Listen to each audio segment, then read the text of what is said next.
Untuk pemilih pemula saya contohkan misalnya, mereka punya problematika sekaligus punya punya peluang-peluang yang luar biasa untuk terlibat di dalam proses demokrasi ini. Ya, anak-anak pondok pesantren ternyata mereka itu tidak kalah dengan anak-anak yang ada atau pemilih-pemilih pemula yang ada di kalangan umum.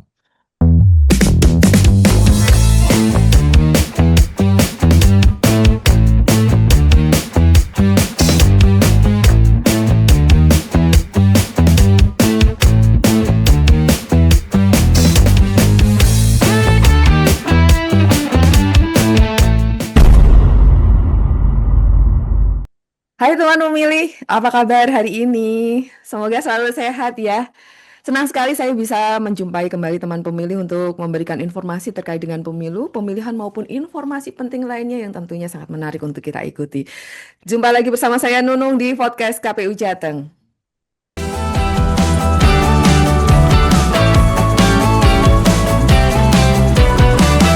Teman pemilih, partisipasi anak muda dalam proses politik formal adalah hal mendasar bagi prosedur demokrasi. Jika tidak tersalurkan pada setiap tahapan, legitimasi politik dalam setiap prosesnya dapat dikatakan terkendala secara signifikan. Untuk podcast KPU Jateng edisi spesial Amazing Cupco kali ini, kita akan berbicara tentang sosialisasi dan pendidikan pemilih untuk pemilih pemula dan muda. Sudah bergabung dengan podcast KPU Jateng, Ketua Divisi Sosdikli Parmas dan SDM KPU Kabupaten Kudus, Bapak Muhammad Mawahib. Bapak, apa kabar? Baik, baik, baik. Alhamdulillah.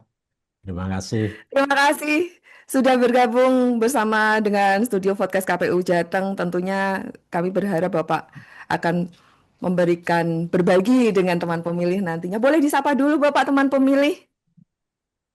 Oke. Assalamualaikum warahmatullahi wabarakatuh. Terima kasih eh, dari Mbak Nunung dan juga dari teman-teman yang ada di studio. Ini kami di kesempatan pagi hari ini berkesempatan untuk ikut misi dalam Amazing dari kabupaten kota di kegiatan podcast KPU Jateng dan dengan tema sosialisasi dan pendidikan pemilih pemula, bagaimana nanti kami akan mencoba berbicara terkait dengan sosialisasi yang kami lakukan di KPU Kabupaten Kudus terhadap pemilih pemula, pemilih yang baru mengenal atau yang baru berkecimpung, yang kemarin baru berkecimpung dengan pemilu dan pilkada. Terima kasih. Ya, baik. Terima kasih Bapak. Dan selanjutnya sudah bergabung juga di podcast KPU Jateng kali ini, Ketua Divisi Sosdikli Parmas dan SDM KPU Kabupaten Jepara ada Bapak Muhammadun. Bapak, apa Halo, kabar Bapak? Waalaikumsalam. Alhamdulillah, kabar baik Mbak Nunung, host yang selalu Alhamdulillah. ditunggu. Hai teman Terima pemilih kasih semua sekali. di Jawa Tengah. Ya, terima kasih sudah bergabung dengan podcast KPU Jateng hari ini Bapak. Tentunya kami juga mengharapkan ada sharing ini dari KPU Kabupaten Jepara terkait dengan tema kita hari ini. Pak Madun boleh dong disapa juga teman pemilih kita kali ini. Hai teman pemilih di Jawa Tengah dari seluruh kabupaten kota. Kami nanti akan hadir bersama KPU Provinsi Jawa Tengah untuk berbagi cerita tentang pendidikan pemilih khususnya untuk pemilih-pemilih pemula maupun pemilih muda. Jadi mohon bisa disaksikan podcast yang akan berlangsung ini. Baik, Bapak berdua senang sekali lagi kami mengucapkan terima kasih sudah bersedia hadir dan untuk kali ini tentunya temanya ini sangat menarik sekali nih Bapak karena terkait dengan bagaimana sih KPU ini memberikan bisa merangkul gitu generasi muda khususnya untuk pemilih pemula dan pemilih muda ini karena rupanya pemilih pemula dan muda ini mempunyai angka yang sangat signifikan dalam daftar pemilih yang sudah ditetapkan oleh Komisi Pemilihan Umum. Tapi di awal mungkin saya minta komentar Pak Madun dulu deh. Iya. Bapak, kalau menurut Bapak nih, apakah apa yang dimaksud dengan pendidikan pemilih itu sendiri dan mengapa pendidikan pemilih untuk pemilih muda dan pemilih pemula ini menjadi eh, perhatian khusus, mendapatkan perhatian khusus dari KPU sebagai penyelenggara pemilu ini, Bapak? Iya, Mbak Nung. Jadi eh, istilah pendidikan pemilih ini kalau kita melihat literatur-literatur yang ada, intinya substansinya adalah upaya yang dilakukan ya. Kalau itu KPU ya berarti KPU, kalau itu lembaga atau instansi lain ya instansi lain, kalau itu kelompok-kelompok masyarakat atau organisasi ya organisasi. Upaya yang dilakukan untuk menanamkan nilai-nilai tertentu. Kalau ini soal demokrasi ya berarti tentang demokrasi, kalau tentang pemilu ya tentang pemilu, atau tentang pilkada misalnya seperti itu. Yang muaranya memang pendidikan pemilih ini eh, ada pada tersampainya pengetahuan yang memadai, Hmm. pengetahuan yang cukup ya kira-kira begitu kepada pemilih. Kalau itu tentang pilkada, maka pengetahuan-pengetahuan yang sifatnya substantif ya itu sampai kepada pemilih dan bisa dipahami dengan baik. Itu tidak berhenti kepada pengetahuan, Mbak Nuni. Saya kira pendidikan pemilih ini pada tingkatan tertentu kalau seseorang sudah memahami ya maka timbullah kemudian sebuah sebuah kesadaran gitu ya, sebuah awareness ya, kesadaran dari pemilih. Kesadaran untuk apa? Kesadaran untuk melakukan pada hal yang berikutnya, berpartisipasi, berpartisipasi dalam bentuk apapun. Sehingga di sana nanti muncul satu tanggung jawab penuh ya, dari pemilih itu, posisinya sebagai warga negara atau posisinya sebagai pemilih. Ya. Jadi kombinasi antara pengetahuan, kesadaran, dan tanggung jawab inilah yang ingin dicapai dari upaya-upaya di dalam pendidikan pemilih. Tentu saja ini tidak mudah ya, karena untuk mendapatkan satu pengetahuan dalam pengertian pemahaman yang utuh, ini butuh ikhtiar-ikhtiar yang strategis dan tepat, saya kira begitu. Apalagi soal kesadaran. Kesadaran ini juga bergantung kepada personal-personal atau kelompok-kelompok masyarakat itu. Bagaimana cara masyarakat memahami sebuah nilai ya, sebuah substansi makna demokrasi dalam satu bagian tertentu misalnya. Itu bagaimana mereka bisa memaknai itu. Lalu muncul kesadaran. Atau kalau lebih mudah saya jelaskan kalau itu soal pencalonan misalnya. Maka bagaimana masyarakat mengetahui substansi makna tahapan pencalonan ini. Ya. Setelah paham, maka bagaimana bentuk partisipasinya. Kesadarannya untuk berpartisipasi. Nah, baru setelah itu ada ruang-ruang untuk terlibat secara langsung dan seterusnya. Jadi ini memang butuh proses yang menurut saya lebih dari sosialisasi. Kalau sosialisasi kita menjelaskan hal-hal yang sifatnya teknis ya. Misalnya pengumuman pendaftaran calon dilaksanakan sekian-sekian, teknisnya sekian-sekian. Tapi kalau soal pendidikan pemilih ini, ia masuk ke ranah kesadaran.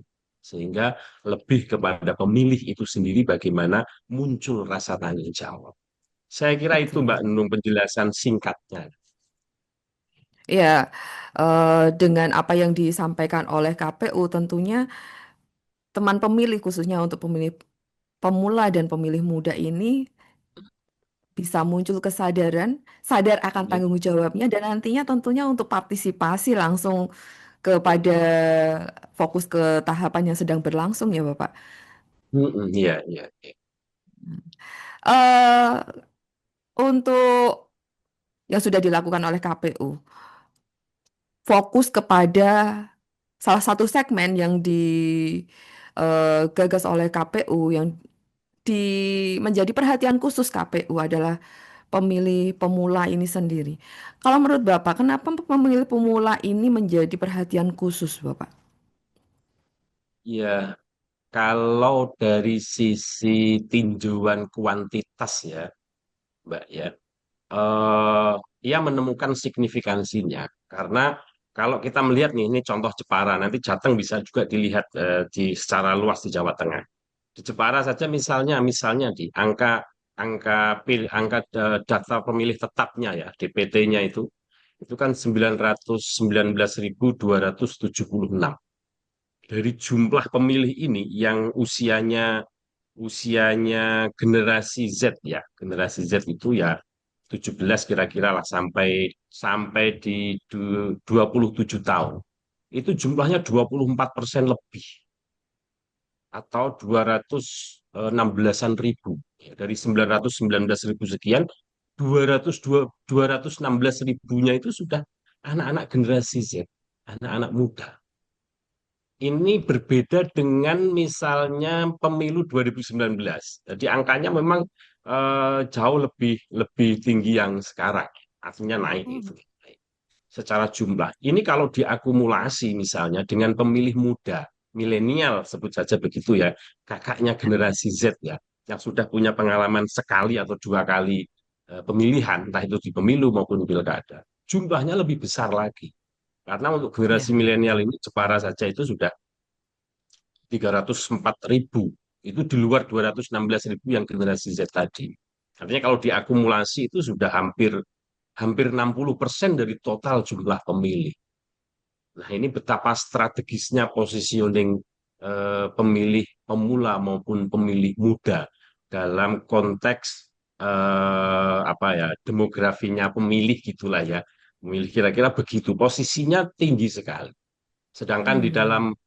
di dalam pemilihan kita mengenal satu suara saja itu bisa memengaruhi apa namanya pengambilan keputusan dalam Ya. hal pemilihan bisa menentukan siapa pemimpin yang terpilih dan tidak. Sedangkan ini Hmm. jumlahnya sekian banyak sehingga posisi Hmm. dari sisi jumlah ini strategis. Yang berikutnya dari sisi apa namanya karakter mereka ini menjadi sesuatu yang harus di harus digandeng begitu menjadi mitra lah ya menjadi mitra KPU untuk menyampaikan nilai-nilai demokrasi ini kepada mereka. Untuk pemilih pemula saya contohkan misalnya mereka punya problematika sekaligus punya punya peluang-peluang yang luar biasa untuk terlibat di dalam proses demokrasi ini. Problematikanya misalnya dari sisi pengalaman, oke, mereka belum tahu. Artinya ini belum pernah punya pengalaman mencoblos. Artinya ini kita bisa sentuh dengan pengetahuan-pengetahuan dengan sosialisasi misalnya. Ya, Atau betul. kalau mereka punya problematika eh, apatis misalnya, maka ini bisa kita sentuh dengan pendidikan pemilih, dengan kesadaran, dengan pengetahuan-pengetahuan, dengan pemahaman-pemahamannya yang bersangkutan sebagai warga negara, tanggung Ya. jawabnya, hak-haknya, kewajiban-kewajibannya. Ini tentu saja nanti akan muncul satu apa namanya satu hal yang bisa dilakukan ya. Jadi penting dari sisi itu, dari sisi karakter mereka. Sedangkan mereka sendiri ini termasuk masyarakat yang generasi yang aktif dari sisi percaturan atau pergaulan, berkomunikasinya, berinformasinya. Kira-kira dibandingkan generasi baby boomers berbeda lah ya, berbeda. Mereka cepat ya, adaptasinya juga cepat, eh, Ya. cara mengambil keputusannya juga cepat. Ya mungkin karena pengaruh apa namanya informasi digital yang memang informasinya sangat cepat itu mempengaruhi sikap-sikap mereka. Dengan posisi seperti Betul. ini, maka saya kira tidak ada alasan untuk KPU khususnya ya, KPU khususnya untuk meninggalkan mereka tidak atau menjaga jarak dengan mereka tidak, tapi memang menjadikan pemilih eh, mula atau pemula ini sebagai prioritas jadi sasaran atau mitra untuk pendidikan pemilih. Itu Mbak.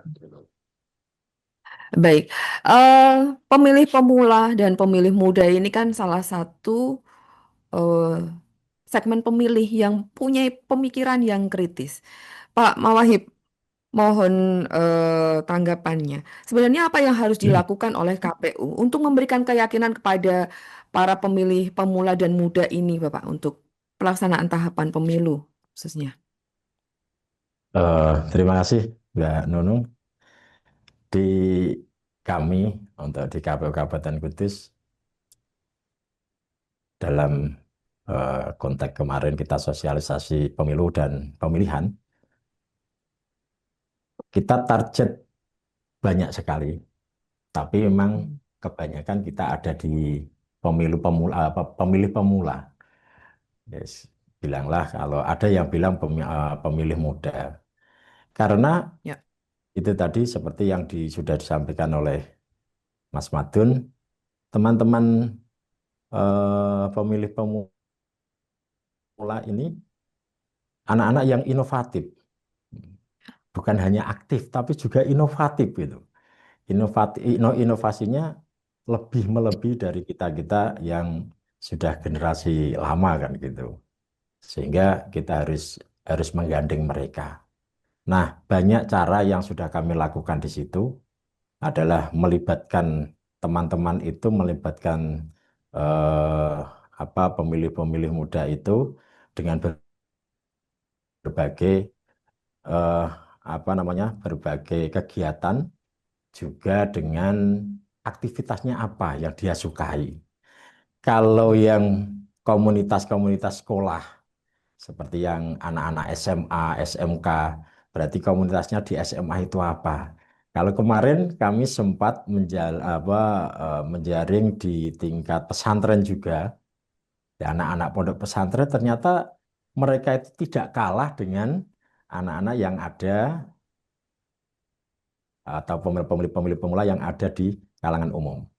Kalau yang awalnya kami lebih eh, berpikiran bahwa teman-teman atau adik-adik itu yang ada di pesantren itu lebih mengedepankan pada seorang sosok tokoh yang ada, ternyata banyak sekali yang eh, apa lebih kepada informasi dan eh, informasi yang diterima dan informasi yang akurat yang mereka dapatkan. Jadi tidak melulu informasi dari seorang tokoh atau panutan-panutan yang ada itu mereka terus percayai. Itu ternyata tidak. Sehingga dalam prakteknya, kami dalam prakteknya mengedepankan bagaimana caranya pemilih-pemilih pemula ini harus kita dekati. Nah, kita memberikan informasi yang sangat akurat, yang bagaimana teman-teman itu percaya dengan informasi yang ada. Kalau ada informasi A, ternyata informasi A itu kurang kurang tepat. Nah, kita kasih masukan yang lebih tepat lagi kan gitu. Terutama terkait dengan platform digital. Ini kebanyakan sekarang anak-anak bermain di medsos. Ini kemarin kami juga melaksanakan kegiatan itu untuk menjaring teman-teman itu, menjaring teman-teman pemilih pemula. Kita kesenangannya apa, hobinya apa. Ya ada yang hobi itu, hobi pembuatan film, hobi karikatur dan yang lain. Itu kita dekati, kita dekati. Hmm. Terus ada yang bagaimana kita menjaring atau meyakinkan dari teman-teman pemilih itu sukanya ada yang suka dengan tantangan berupa pengawasan. Ini bagaimana pemilu ini benar-benar adil nggak, benar-benar dilaksanakan sesuai dengan slogan pemilu nggak yang jurdil itu. Nah, ini kita rekrut, kita ajak untuk menjadi pengawas, pemantau kan gitu.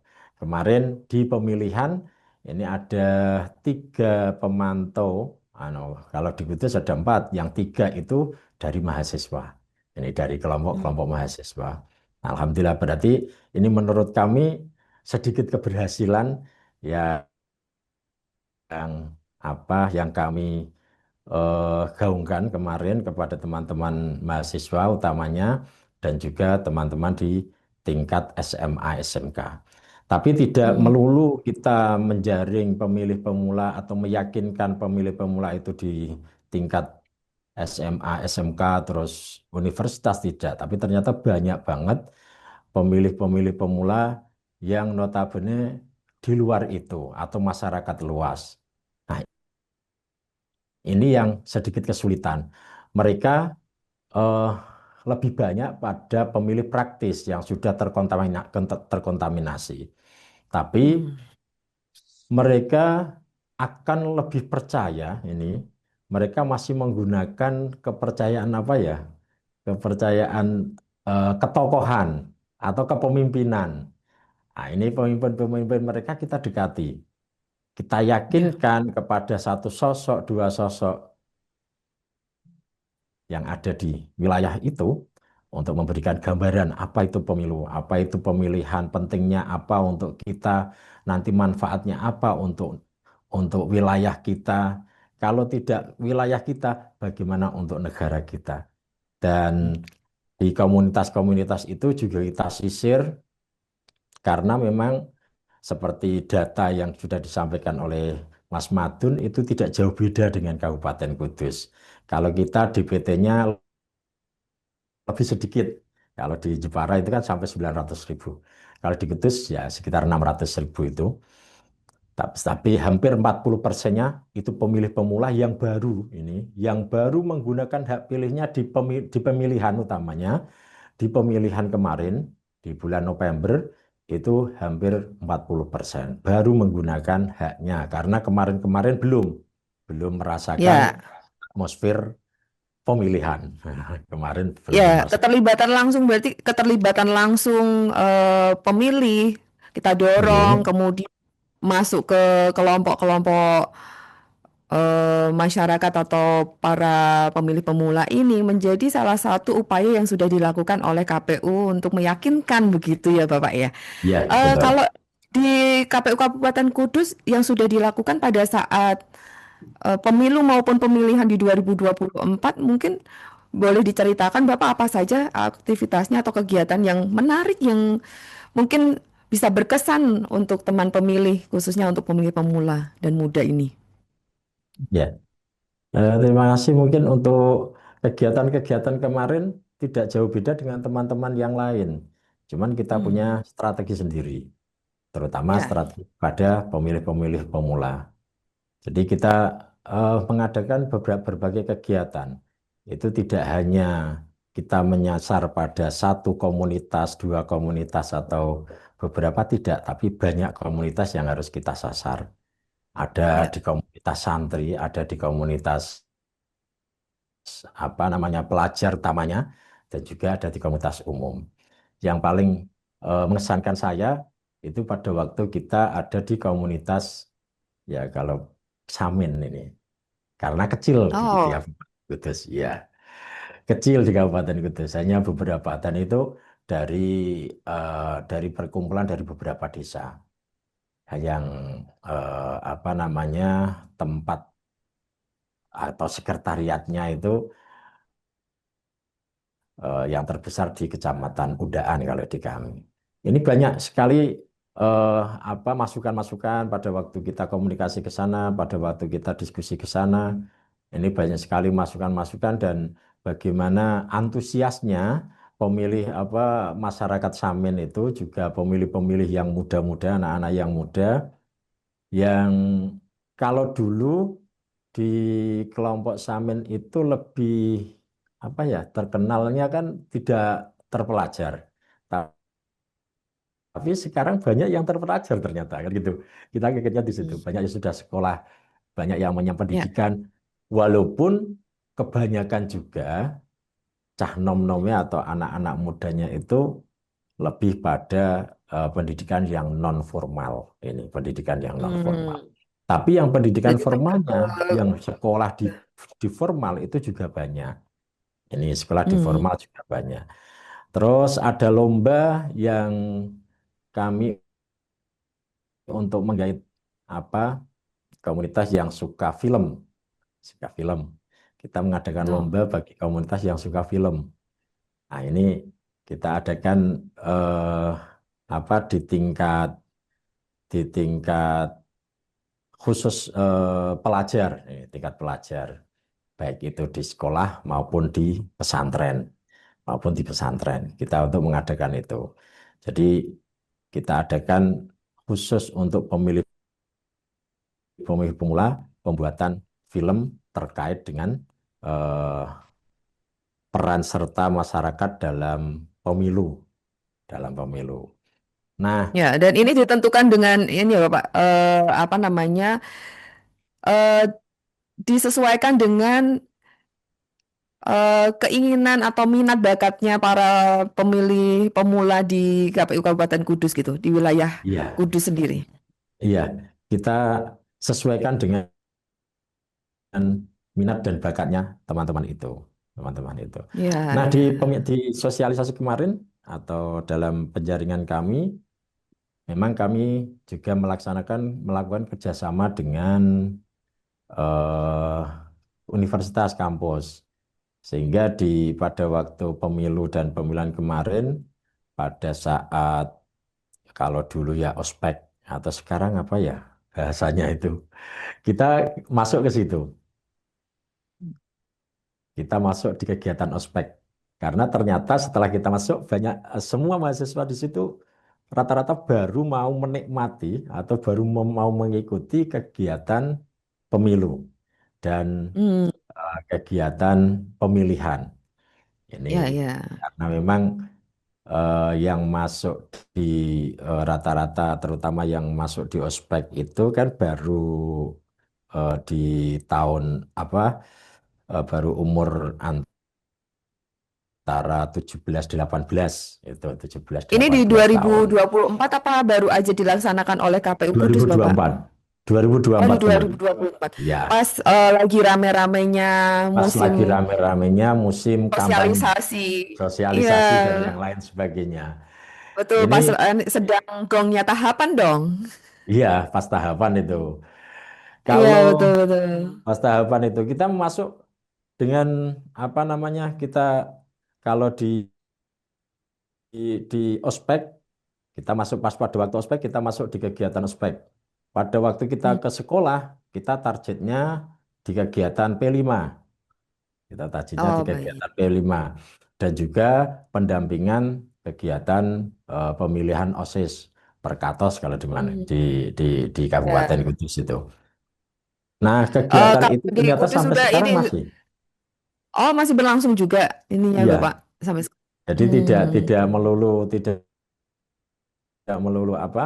Tidak melulu di masa tahapan kemarin di 2024, tidak, di 2025 ini juga masih ada beberapa sekolahan yang ini sudah mulai ada pemilihan ketua OSIS. Ini juga sudah, karena memang kita eh, apa, kerjasama atau ada hubungan dengan dinas-dinas terkait.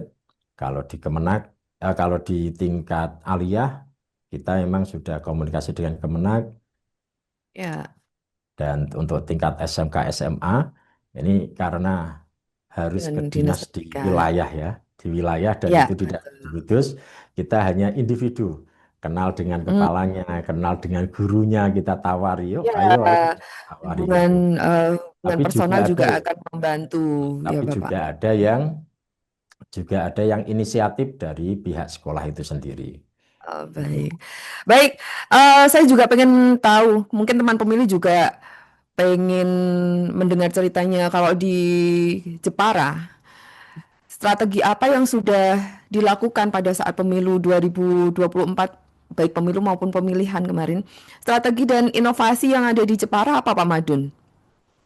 Ya, ya, ya. Eh, kalau di Jepara secara ini jumlah dulu ya, Mbak Nunung ya. Kalau saya Ya. lihat data yang ada di kami itu, secara jumlah itu ya, eh, pemilih yang paling banyak mendapatkan apa ya, bermitra dengan kami ya dalam konteks sosialisasi maupun pendidikan itu, ya segmen ini, segmen pemilih pemula ini yang paling banyak, yang paling sering frekuensinya.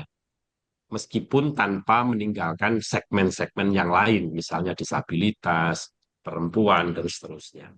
Tapi memang ini menunjukkan betapa kerjasama-kerjasama maupun kolaborasi-kolaborasi yang diinisiasi langsung oleh KPU maupun yang datang secara aktif dari pihak sekolah itu memang istilah Jawanya ya tumbuh untuk tutup, ya, ketemu tutup gitu loh. Betul-betul gayung bersambut gitu. Jadi yang kami inisiasi juga banyak, yang mereka mengajukan kepada kami juga banyak. Cuman kalau kami di KPU Kabupaten Jepara, karena ini soal soal pemilih pemula yang dia baru akan memiliki pengalaman memilih, kalau di kami lebih fokus pada eh, ya sebut saja materinya ya, materi atau kurikulumnya. Eh, ada semacam studi lah ya dari kami begitu, studi yang sifatnya ya studi analisis begitulah ya. Kalau anak-anak sekolah itu kemudian tiba-tiba kita kasih materi eh, coblosannya tanggal sekian, calonnya ini, itu berdasarkan apa namanya komunikasi saya misalnya yang sering menjadi terlibat di dalam kegiatan itu kering, ya kering. Jadi misalnya saya datang ke sekolah misalnya, kemudian tiba-tiba saya menyampaikan, ingat coblosan tanggal sekian, calonnya ini, kemudian apa yang harus dipersiapkan dalam mencoblos misalnya. Itu betul-betul saya anggap masih di ranah sosialisasi sekali, belum sampai kepada jantung pendidikan kepada mereka. Makanya di dalam semua bentuk sosialisasi, baik baik itu simulasi, baik itu ceramah, baik itu dialogis, baik itu interaktif, atau saya sering menggunakan metode mendengarkan dulu mereka. Saya memantik satu tema yang sifatnya kontekstual begitu ya. Kemudian mereka akan bercerita atau berkisah. Baru kami atau saya bisa masuk menyampaikan nilai-nilai atau informasi-informasi atau pengetahuan-pengetahuan yang mereka butuhkan. Dan tidak hanya dalam bentuk informasi-informasi yang sifatnya teknis kepemiluan atau kepilkadaan. Kadang siswa-siswa ini butuh materi-materi yang lebih kreatif. Contoh, ada beberapa sekolah ya, saya tidak menyebut satu, bahkan ada beberapa sekolah yang justru mengetahui atau menyadari bahwa untuk bisa anak-anak ini terlibat secara aktif dalam proses demokrasi, maka mereka harus memahami dulu eh, apa itu kepemimpinan, apa itu Betul. mekanisme pengambilan keputusan, ya kayak begitu. Apa itu apa itu hak memilih. Jadi masih ada pemahaman memilih itu satu kewajiban. Ada yang memahami memilih ini hak. Ada yang sudah apa ya berkontemplasi sebut saja begitu. Ini memang hak ya memilih. Tetapi buat kami dengan kondisi seperti ini, saya mewajibkan saya untuk memilih. Gitu ya. Meskipun secara konstitusi memilih itu hak, tetapi secara kesadaran dia sudah menyebut dirinya, oh memilih itu buat saya wajib. Begitu. Ada yang begitu. Artinya kami lebih banyak mendengar. Sorry. Ya misalnya kami kalau datang seperti yang disebut Kudus tadi Mas Mawahib, ada pemilihan ketua OSIS, itu KPU kalau di Jepara, KPU sering diminta atau kami menawarkan begitu ya, proses awal sampai akhir. Jadi mereka tahu persiapan-persiapan mulai A sampai Z, tidak sekedar kami datang, tapi mereka merancang persiapannya, penanggalan, penentuan tahapan pemilihan ketua OSISnya, seperti persis peraturan KPU tentang tahapan. Ya mirip-mirip seperti itu. Sampai pada pengambilan keputusan penetapan calon terpilih, mereka itu menghendaki kalau di KPU itu formulir-formulir yang dibutuhkan kayak apa. Itu Hmm, pengetahuan-pengetahuan teknisnya sampai seperti itu. Kemudian ya. ada debat calon misalnya mereka. Kami juga masuk di situ, menjelaskan substansi debat calon sebagai bagian dari kampanye, yang kampanye itu merupakan interaksi langsung antara calon dengan pemilih, dan disitulah ada dialog antara program kebijakan yang ditawarkan oleh calon sampai pada bagaimana pemilih bersikap. Saya juga tidak memberikan, tidak tidak membatasi mereka harus seirama begitu ya, karena di situ ada perbedaan-perbedaan, ada Ya. perbedaan-perbedaan. Jadi yang disebut disebut eh, merasa tidak ada gunanya itu ada di situ. Jadi pemilih itu merasa dia memilih atau tidak ada gunanya. Maka di situ ada dialog antara kami misalnya dengan siswa. Saya senang model pendidikan pemilih yang sifatnya kita mendengarkan mereka dari rasa ke rasa, dari hati ke hati, lalu bagaimana diskusi itu bermuara pada pemahaman utuh sehingga dia nanti betul-betul menyadari, oh begini. Jadi saya terhadap Hmm. anak-anak yang misalnya mengambil posisi hmm, tidak akan menggunakan hak pilih, itu saya tidak dalam posisi menentang langsung Ya. frontal itu tidak. Saya ingin tahu alasan-alasan rasionalnya dia seperti apa. Dan itu sering saya diskusi seperti itu. Eh, saya minta mereka men-challenge kami, gitu ya, dan mereka juga saya challenge. Contoh misalnya dia bilang begini, eh, toh kenapa sih saya memilih? Wong saya aja nggak kenal sama calon. Terhadap Ya. statement seperti ini, apa yang harus kita lakukan? Ya, menurut saya ya, saya berbalik tanya, apa yang sudah Anda lakukan selama ini? Misalnya, membaca, Hmm. membaca apa? Membaca apa? Membaca apa? Sehingga vonis dia tidak tahu calon, karakternya, track recordnya, dan lain sebagainya, itu sebetulnya masih bisa digali lagi. Kenapa sih sampai tidak tahu calon? Apakah memang cara Ya. berinformasinya belum sampai sedalam? Tapi nyatanya memang iya. Anak-anak muda itu banyak juga yang mengambil jarak terhadap informasi-informasi politik. Disinilah kita bisa Hmm. masuk menyampaikan nilai-nilai pendidikan pemilih di situ. Betul. Kami kami Eh, sebetulnya kalau dibilang dibilang inovasi, menurut saya paling mendesak sekarang itu sebetulnya adalah cara mekanisme kita menyampaikan informasi itu kepada mereka dalam konteks sosialisasi dulu, lalu pendidikan pemilihnya nanti seperti apa. Itu, Mbak. ya. Rupanya mendengar adalah kunci kita sebagai penyelenggara pemilu untuk memberikan I- pendidikan karena mendengar itu Iya, menjadi salah satu dari teknis untuk berkomunikasi dengan pemilih. Begitu ya Pak Madun ya. Kayaknya iya, lebih lebih lebih mendekatkan ke audiens, kemudian iya. apa yang kita sampaikan juga akan mengena terutama ke teman-teman pemilih pemula ini. Dan Contoh praktek besarnya begini, tentunya menjadi Mbak penting Nurul. ya Bapak. Iya, saya menambahkannya begini misalnya, Mbak Nurul. Pemilu itu kan memilih lima ya, lima pemilihan. Di situ ada DPR RI, di situ ada presiden, wakil presiden, ada DPD dan seterusnya. Apakah kita cukup hanya menyampaikan pemilu ini lima jenis pemilihan, ini, surat suaranya warna Ya. ini. Kalau hanya berhenti di situ, anak-anak yang tadi sudah kita identifikasi sebagai anak-anak yang kritis ini, ya saya kira tidak cukup, sangat tidak cukup. Mereka itu butuh tahu DPR itu lembaga apa, kewenangannya apa, kemudian presiden itu apa namanya sebagai apa, kewenangannya seperti apa. Ini harus clear di tingkat mereka. Dan memang Ya. ada banyak siswa yang mendalami itu. Loh, bupati, kenapa harus saya milih bupati? Apa kewenangan bupati? Mereka ada yang tahu, ada yang memang tidak tahu.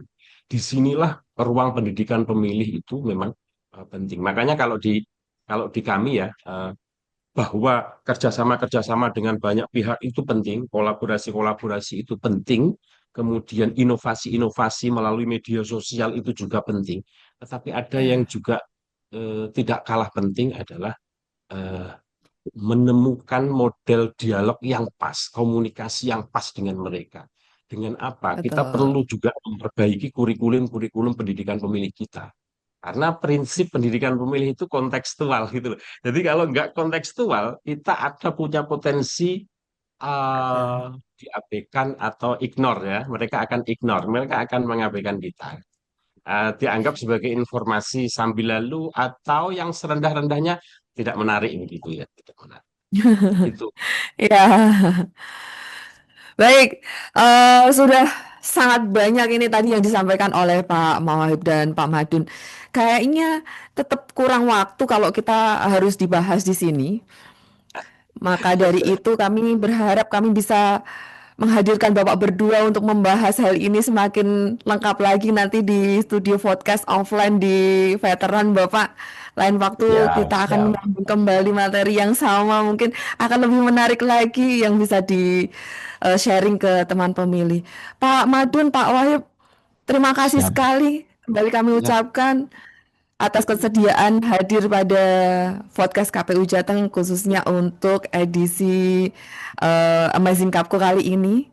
Terima kasih sekali untuk ilmu yang sudah di-sharing ke teman pemilih. Salam Terima sehat selalu. kasih. Kami titip salam untuk Terima kasih. tim di Kudus dan di Jepara. Sekali lagi Terima terima kasih. Sama-sama. kasih.